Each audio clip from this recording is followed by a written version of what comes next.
A common EU defense. The European Parliament debates how to pool resources and work more closely together to meet evolving geopolitical challenges. Turkey-EU relations. Parliament votes to get tougher on the Ankara government's post-coup crackdown and its anti-democratic overhaul of the constitution. And a fresh new face for the European Commission. Parliament approves the EPP's Mariya Gabriel as the youngest commissioner. She'll be in charge of Europe's digital transformation. Hello and welcome to our roundup of the European Parliament's latest plenary session here in Strasbourg. We begin with Europe's effort to build its own viable defense and debate over how to make it a reality with a European Defense Action Plan for closer cooperation. As the European Union faces multiple challenges on its doorstep and beyond, there's a new push to create a joint EU defense. There are tensions with Russia over Ukraine, crises and conflicts in the Middle East, and a refugee crisis with no end in sight. With a combined force of 1.8 million active military personnel across the EU, Europe has the potential to be a stronger force collectively. But a lack of standardization and interoperability slows it all down. Michael Gahler is the EPP Group's spokesman on defense. We have had separate planning, separate procurement, and few common efforts. And now I'm confident that this will make the difference, especially as we have committed ourselves also in the NATO framework, but not only.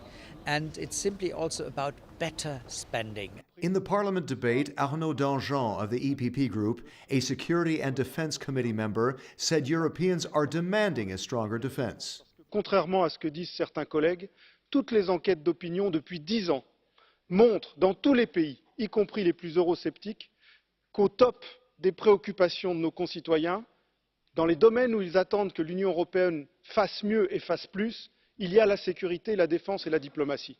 An EPP Group position paper notes the importance of working with NATO, but says the EU should be able to run its own missions and calls on all member states to spend 2% of GDP on defense. Most are still far short. Next, an effort to tighten the screws on the government of Turkish President Recep Erdogan. There are calls to suspend talks toward EU membership after a highly disputed constitutional referendum. Parliament approved its review of a European Commission progress report on accession talks with Turkey. The resolution calls for those negotiations to be suspended if the Turkish government proceeds with constitutional changes, approved in a highly disputed referendum which will shift key powers to the president. It calls for talks to end entirely if Turkey reinstates the death penalty, as it is considering. Renate Sommer is shadow rapporteur of the Parliament resolution. Natürlich, jedem hier ist klar, das wurde auch schon gesagt, dass eine enge und privilegierte Beziehung zwischen der EU und der Türkei im Interesse beider Seiten völlig unverzichtbar ist. Aber das kann eben nur verwirklicht werden, wenn die Beziehung auf der Achtung der Menschenrechte, der Grundfreiheiten, demokratischer Werte und der Rechtsstaatlichkeit beruht. The resolution welcomes Turkey's acceptance of 3 million refugees, mainly from the Syrian conflict, alleviating Europe's refugee crisis. But it also expresses grave concern over the thousands of Turks fired and/or jailed as a result of last year's attempted coup. EPP Group Chairman Manfred Weber says that's why Parliament is sending a strong message. We cannot do like nothing happens during the last month. That's why we have to freeze the negotiation talks with Turkey to send a clear signal that Turkey must turn around. If the talks are indeed cut off, Parliament wants to spend pre-accession funding to Turkey instead on civil society and on exchange programs like Erasmus+. Finally, the EU will have a new commissioner for all things digital, Mariya Gabriel of the EPP Group. Parliament approved the nomination of Gabriel, who at age 38 will become the youngest member of the European Commission.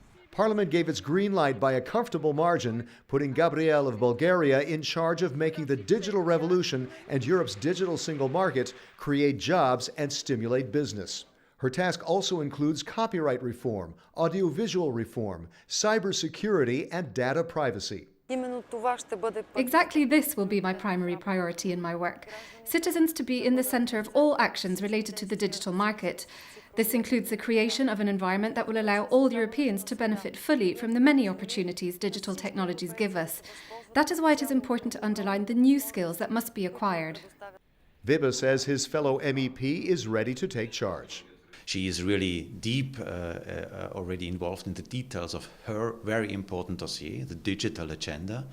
And I think she's a really strong EPP commissioner, so she's representing her political family. Gabriel knows well that the clock is ticking. She noted at her parliament confirmation hearing that the next European elections are just 2 years away and that the Commission needs to show results by then. That's it for now from the Strasbourg session. See you next week in Brussels. And find out more about the activities of the largest political force in Parliament by checking eppgroup.eu. Thanks for watching.